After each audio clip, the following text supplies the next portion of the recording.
हाँ भाई, क्या बोला था, 70 से 80% साउथ अफ्रीका के ज़्यादा चांसेस हैं।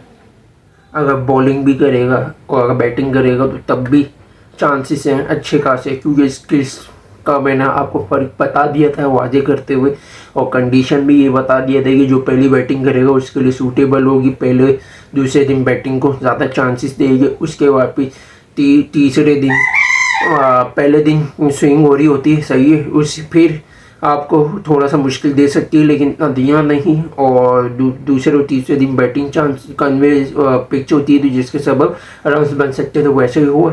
तीसरे चौथे दिन आपको टर्निंग ट्रैक मिलेगी, लेकिन तीसरे दिन के बाद से नौबत मिली ही नहीं, तो साउथ अफ्रीका ने वहीं से फॉलो ऑन से दबोच लिया, जो कि जिम्बाब्वे के लिए बहुत बुरी कंडीशन साबित हुई।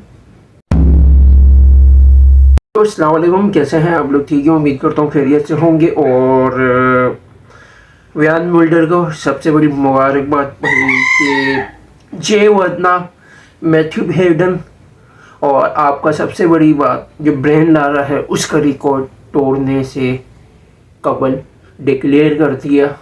और ब्रेन लारा की बात चल रही थी रिस्पेक्ट देने के लिए, और कंडीशन जो चल रही थी जिम्बाब्वे को जकड़ने के लिए, तो ये भी एक कंडीशन थी सबसे बड़ी। लेकिन एक बात, थोड़ा सा और ले लेता बैटिंग भाई, और जयवर्धना और हेडन का थोड़ा रिकॉर्ड तोड़ देता, कम से कम 399 तक आता आराम से। करता कोई जल्दबाजी नहीं थी, जल्दी किस बात की थी तुम्हारे को भाई? और भाई तुम, मेरा ही नहीं कि तुम्हारे 50-60 रन भी हो जाता, उसका भी थोड़ा कोटा हो जाता, पूरा रन उसके भी सेट होने देते गरीब के। और कॉर्बिन बॉस से तुम्हारा क्या मसला चल रहा है भाई?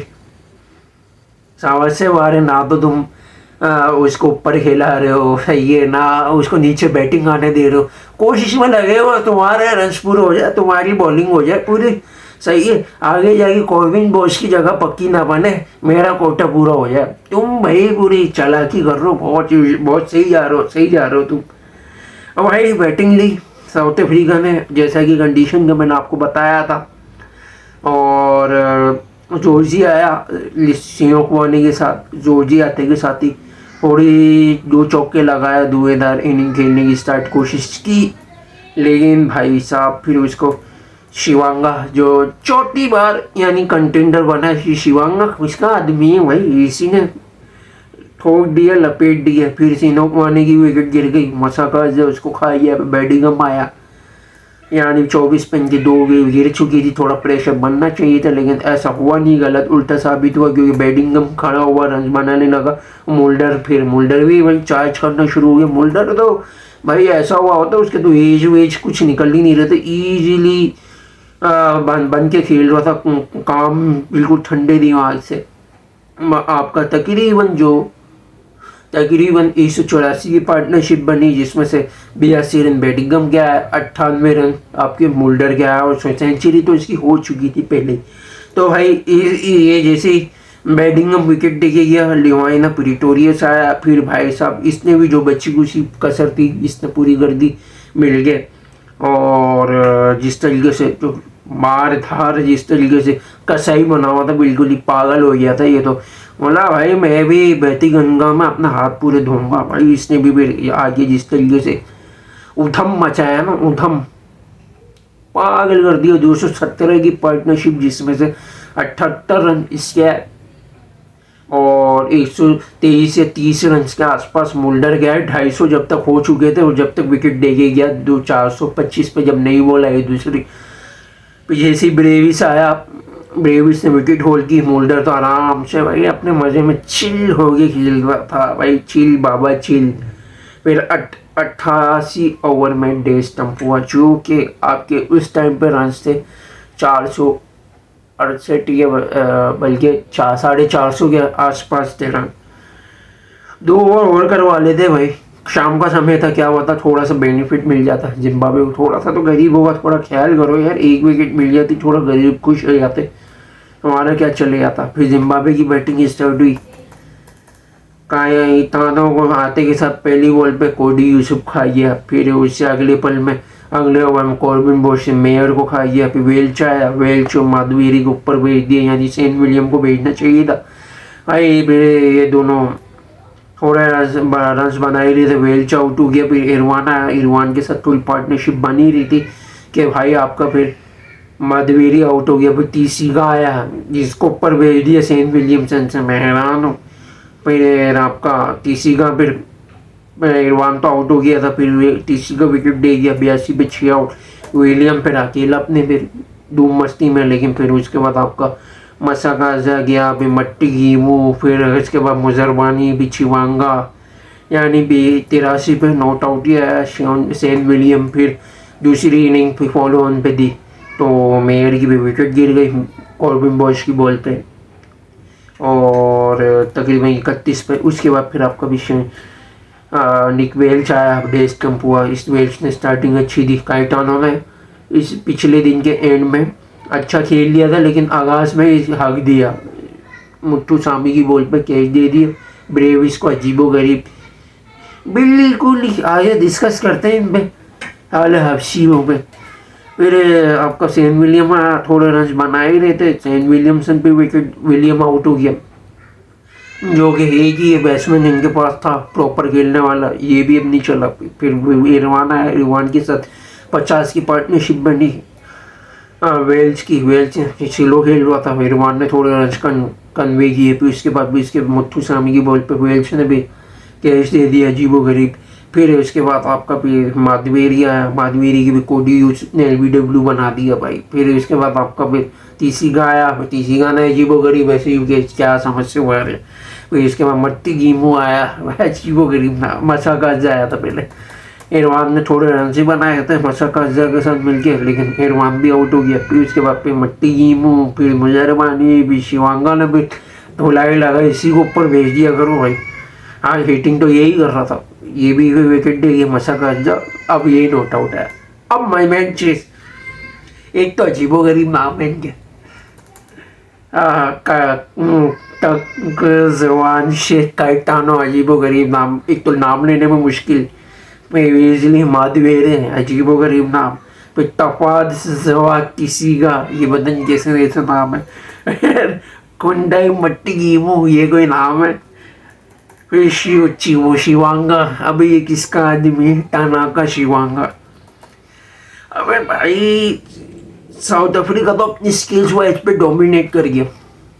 जिम्बाब्वे का, जैसा मैंने आपको बताया था कि पहले टेस्ट में शिवांगा जिस तरीके से एफर्ट मारता है नई बॉल पे, उसके बाद से बिल्कुल ठुस कारतूस हो जाते, फिर वो सिर्फ कलाई पे हल्की हल्की सी फेंक रहा होता, फिर वो उसकी लाइन लाइन उस तरीके से हो नहीं रही होती। पिच भी ऐसी है कि मोल्डर को आराम से सपोर्ट दे रही थी, कभी स्ट्रेट ड्राइव, कभी कवर ड्राइव, कभी कहीं की ड्राइव, कभी कहीं की ड्राइव, आराम से, कोई एज वेज का कोई कंसर्न ही नहीं लग रहा। तो मुजरमानी की तो ऐसी फ्रंट फुट पे बॉल आ रही थी कि एज को तो भूल जाओ, आराम से बंदा, आराम से जिसके स्टॉक अच्छे वो ड्राइव मारे। मट्टी गीमों की थोड़ी सी कहीं ना कहीं बीच में बॉल थोड़ी सी जंप मार रही थी, कुछ ना कुछ काम कर रही थी, लेकिन वो भी एक वक्त पे वो भी थोड़ी सी चल रहा था। स्पिन का तो आपको बताया, लाइट स्पिनर है, उनकी तो इतनी चल नहीं रही थी। मेन चीज़, सबसे बड़ी बात कि इनका जो मसीकीजा था उसको बैठा के इन लोगों ने गलती की, ओवर लेफ्ट हैंडर का सबसे बड़ा कंटेंडर था। अब जो प्रीटोरियस है ना, जो रन्स बनाए उसको वो खाया जाता, over the round the wicket पे याशी शाह बन के वो खाया जाता आराम से।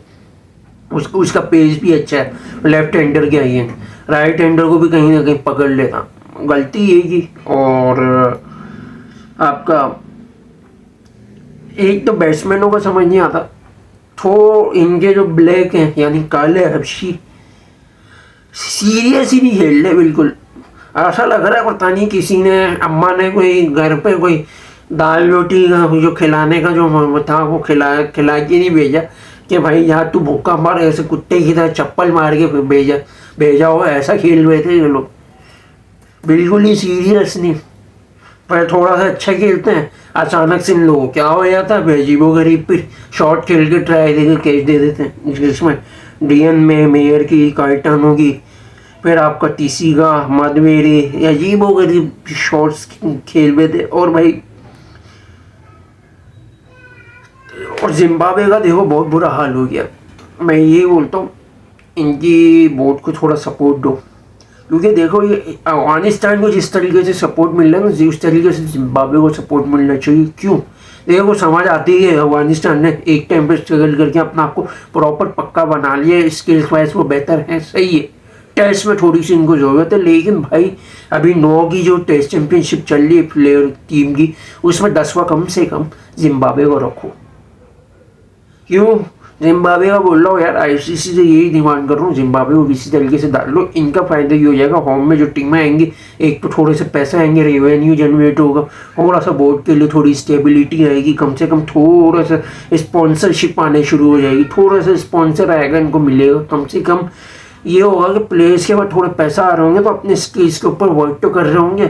और जिनके जो वाइट प्लेयर हैं वो जितने भी हैं, जो डोमेस्टिक कोई भी नहीं खेल रहा, सारे काउंटी भाग जाते इंग्लैंड, तो भाई कम से कम थोड़े अच्छे पैसे मिलेंगे तो कोई वाइट प्लेयर आएगा, थोड़ी कम से कम स्टेबिलिटी होगी तो सही। ब्लैक प्लेयर में थोड़ी सी स्किल्स की बहुत ज़्यादा कमी है वाइट की निस्बत, और उनको थोड़ा सा अपग्रेडेशन मिलेगी तो कम से कम ये होगा कि भाई वाइट प्लेयर हैं वो थोड़ा एक्सपीरियंस होंगे प्लेयर, क्योंकि ज़्यादातर काउंटी खेले हुए हैं, एक्सपीरियंस भी, वो आएंगे तो कम से कम उनका कंट्रीब्यूशन ज़्यादा होगा, पैसे थोड़े से अच्छे मिलेंगे। तो कम से कम 3 फॉर्मेट में कहीं ना कहीं अदम दस्तियाबी कम से कम टीम प्लेयर्स की मिलेगी, तो टीम थोड़ा सा आहिस्ता आहिस्ता ऊपर जाएगी। तो स्ट्रगल करते करते अफगानिस्तान ऐसे है वैसे जिम्बाब्वे भी चली जाएगी। तो भाई जिम्बाब्वे को थोड़ा सा सपोर्ट करो भाई, नहीं भूलो भाई, हिस्टोरिक टीम है, पुरानी टीम है। इस तरीके से डाउनफॉल देखना ना मेरे लिए भाई कांटे को चुभता है मेरे को। क्यों? क्योंकि भाई मैं 2010 जिम्बाब्वे की क्रिकेट को देखता आ रहा हूँ। आज मेरी फेवरेट टीम थी। कमज़ोर जो टीम होती है ना, सबसे कमज़ोर टीम में मेरी फेवरेट टीम थी है। लेकिन भाई उस टाइम पे भी प्लेयर अच्छे थे भाई, प्लेयर इसके लिए आए थे, कंपटीशन करती थी, कम से कम टॉप 7, टॉप 6, टॉप 8 में कम से कम आती थी जिम्बाब्वे, फाइट देती थी। तो भाई बहुत बुरा हाल हो गया। खाली एक बैट्समैन पे रिलाई नहीं करेंगे। सेन विलियम अकेला कितना कर लेगा? अकेला स्किल्स फुल बैटर है जो अपनी टीम के लिए, नेशन के लिए कर रहा हर, और क्रेग इरफान, ये 2 बंदे कितना हद तक कर लेंगे? इनकी उम्रें भी हो गई हैं भाई, कम से कम कितना खेल लेंगे? 2 साल 3 साल, ज़्यादा से ज़्यादा 4 साल या 5 साल, इससे ज़्यादा तो नहीं खेल सकते, क्योंकि भाई 40 के करीब करीब ये लोग पहुँच चुके हैं दोनों।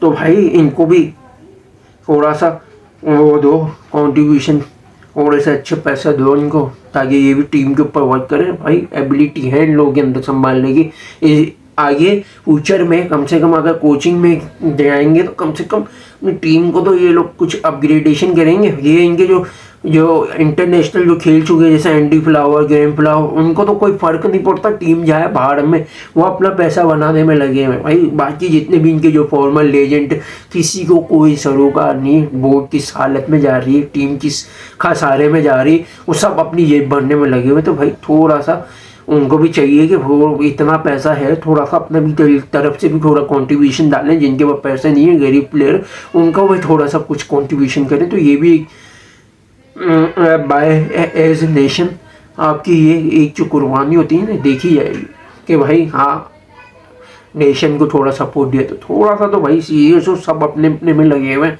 जितने भी वाइट प्लेयर कोई भी सीरियस लिए, जो नीचे लेवल के हैं वो तो उनको पैसे नहीं मिल रहे, उनकी भी कोई कसूर नहीं, वो भी बेचारे मारे हुए हैं कि भाई उनको भी गुजारा करना है, तो वो बाहर निकलते हैं, काउंटी वगैरह खेलते हैं।